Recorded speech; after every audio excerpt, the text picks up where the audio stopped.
ಜಿಲ್ಲಾ ಪಂಚಾಯತ್ ಆರೋಗ್ಯ ಮತ್ತು ಕುಟುಂಬ ಕಲ್ಯಾಣ ಇಲಾಖೆ ರಾಷ್ಟ್ರೀಯ ಆರೋಗ್ಯ ಅಭಿಯಾನದ ವತಿಯಿಂದ ಉಡುಪಿಯ ಸರ್ಕಾರಿ ತಾಯಿ ಮತ್ತು ಮಕ್ಕಳ ಆಸ್ಪತ್ರೆಯಲ್ಲಿ ನಿನ್ನೆ ಆಯೋಜಿಸಲಾಗಿದ್ದ ಸ್ವಸ್ಥ ನಾರಿ ಸಶಕ್ತ ಪರಿವಾರ ಅಭಿಯಾನವನ್ನು ಸಂಸದ ಕೋಟಾ ಶ್ರೀನಿವಾಸ ಪೂಜಾರಿ ಉದ್ಘಾಟಿಸಿದರು.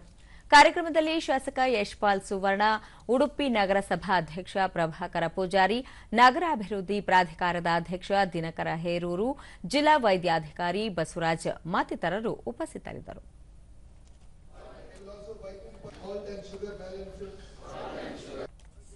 ಬಳಿಕ ಕೋಟಾ ಶ್ರೀನಿವಾಸ ಪೂಜಾರಿ, ಮಹಿಳೆ ಆರೋಗ್ಯದಿಂದ ಇದ್ದರೆ ಇಡೀ ಕುಟುಂಬ ಆರೋಗ್ಯದಿಂದ ಇರಲು ಸಾಧ್ಯವಿದೆ ಎನ್ನುವುದನ್ನು ಮನಗಂಡು ಕೇಂದ್ರ ಸರ್ಕಾರ ಸ್ವಸ್ಥ ನಾರಿ ಸಶಕ್ತ ಪರಿವಾರ ಯೋಜನೆಯನ್ನು ಜಾರಿಗೊಳಿಸಿದೆ.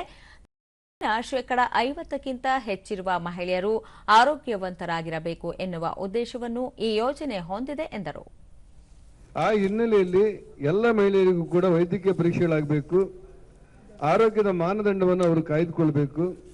ಸೆಪ್ಟೆಂಬರ್ 17ರಿಂದ ಅಕ್ಟೋಬರ್ 2ರವರೆಗೆ ನಡೆಯುತ್ತಿರುವಂತಹ ಅಭಿಯಾನ ಮತ್ತು ಚಟುವಟಿಕೆಯಲ್ಲಿ ಇಡೀ ದೇಶದ ಎಲ್ಲ ಮಹಿಳೆಯರು ಆರೋಗ್ಯಪೂರ್ಣರಾಗುವಂತಹ ತಪಾಸಣೆಗೆ ಒಳಗಾಗಬೇಕು ಅನ್ನೋದು ಈ ಯೋಜನೆಯ ಒಟ್ಟಾರೆ ಉದ್ದೇಶ. ಯಶ್ಪಾಲ್ ಸುವರ್ಣ, ಶಿಕ್ಷಣ ಮತ್ತು ಆರೋಗ್ಯಕ್ಕೆ ಮಹತ್ವ ನೀಡಿದರೆ ದೇಶ ಅಭಿವೃದ್ಧಿಯತ್ತ ಸಾಗಲು ಸಾಧ್ಯ.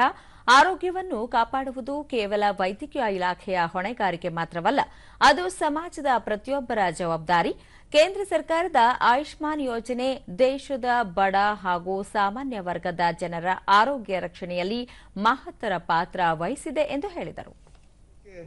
ಒಂದು ವ್ಯವಸ್ಥೆಯನ್ನು ಮಾಡೋದಷ್ಟು ಸುಲಭ ಅಲ್ಲ, ಏಕೆಂದರೆ ವಿಶ್ವದ 20% ಜನಸಂಖ್ಯೆ ನಮ್ಮ ಭಾರತದಲ್ಲಿದೆ. ಆದರೆ ಆ 145 ಕೋಟಿ ಜನರಿಗೆ ಕೂಡ ಶಿಕ್ಷಣ ಮತ್ತು ಆರೋಗ್ಯ ಜೊತೆಯಾಗಿ ಒಂದು ದೊಡ್ಡ ರೀತಿಯಲ್ಲಿ ಕೊಡುಗೆ ನೀಡುತ್ತಿರುವುದು ನರೇಂದ್ರ ಮೋದಿ ಅವರ ಒಂದು ದೊಡ್ಡ ಸಾಧನೆ ಎಂದು ನಾನು ಹೇಳಲಿಕ್ಕೆ ಬಯಸ್ತಿದ್ದೇನೆ.